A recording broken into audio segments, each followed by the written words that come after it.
Little House on the Prairie series by Laura Ingalls Wilder. Book 5 By the Shores of Silver Lake. Chapter 18 Pa Finds the Homestead. After breakfast next morning, Pa took his gun and set out. All that morning, Laura was listening for a shot and not wanting to hear it. All morning she remembered the great wolf sitting quietly in the moonlight that shimmered through his thick fur. Pa was late for dinner. It was long past noon when he stamped the snow from his feet in the lean-to. He came in and put his gun on the wall and hung his cap and coat on the nail. His mittens he hung by their thumbs to dry on the line behind the stove. Then he washed his face and hands in the tin basin on the bench, and before the small glass that hung above it, he combed his hair and his beard. "Sorry I kept dinner waiting, Caroline," he said. "I was gone longer than I thought. Went farther than I intended." "It doesn't matter, Charles. I've kept dinner warm," Ma replied. "Come to the table, girls. Don't keep Pa waiting." "How far did you go, Pa?" Mary asked. "Better than 10 miles, all told," said Pa. "Those wolf tracks led me a chase." "Did you get the wolf, Pa?" Carrie wanted to know. Laura did not say anything. Pa smiled at Carrie and said, Now, don't ask questions. I'll tell you all about it. I went across the lake, followed the marks you girls made last night. And what do you suppose I found in that high bank where you saw the wolf?" "You found the wolf," Carrie said confidently. Laura still said nothing. Her food was choking her. She could hardly swallow the smallest mouthful.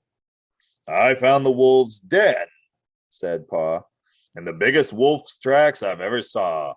Girls, there were 2 big buffalo wolves in that den last night." Mary and Carrie gasped. Ma said, "Charles!" "It's too late to be scared now," Pa told them. "But that's what you girls did. You went right up to the wolves' den, and there were the wolves. Their tracks were fresh, and all the signs show plain as day what they were doing. It's an old den, and from their size, they're no young wolves. I'd say they'd been living there for some years, but they haven't been living there this winter. They came down from the northwest sometime yesterday evening and went pretty straight to that den. They stayed around it, in and out of it, maybe till this morning. I followed their tracks from there, down along Big Slough and out on the prairie, southwest. From the time they left the old den, those wolves never stopped.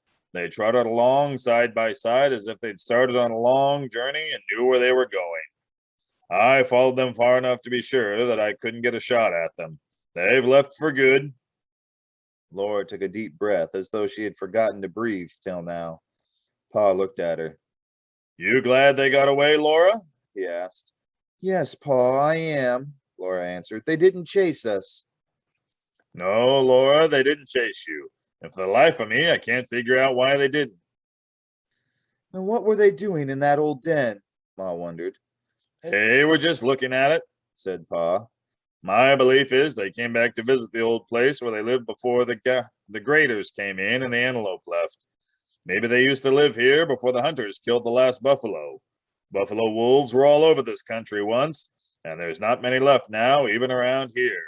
The railroads and settlements kept driving them further west.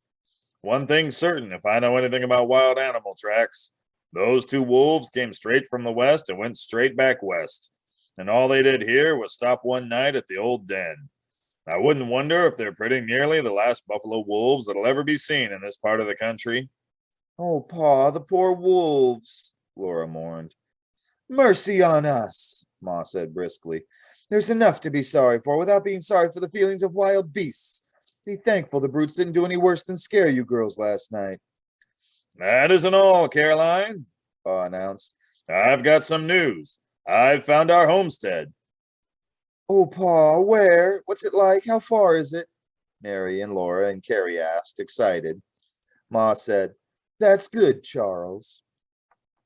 Pa pushed back his plate, drank his tea, wiped his mustache, and said, "It is just right in every way. It lies south of where the lake joins Big Slough, and the slough curves around to the west of it. There's a rise in the prairie to the south of the slough that'll make a nice place to build. A little hill just west of it crowds the slough back on that side. On the quarter section, there's upland hay and plow land lying to the south and good grazing on all of it. Everything a farmer could ask for. And it's near the town site so the girls can go to school. I'm glad, Charles, said Ma. It's a funny thing, Pa said.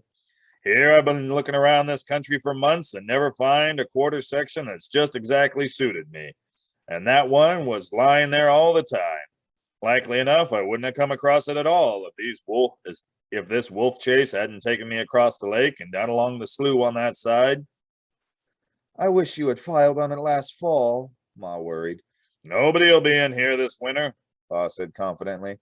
I'll get out to Brookins and file on that claim next spring before anybody else is looking for a homestead.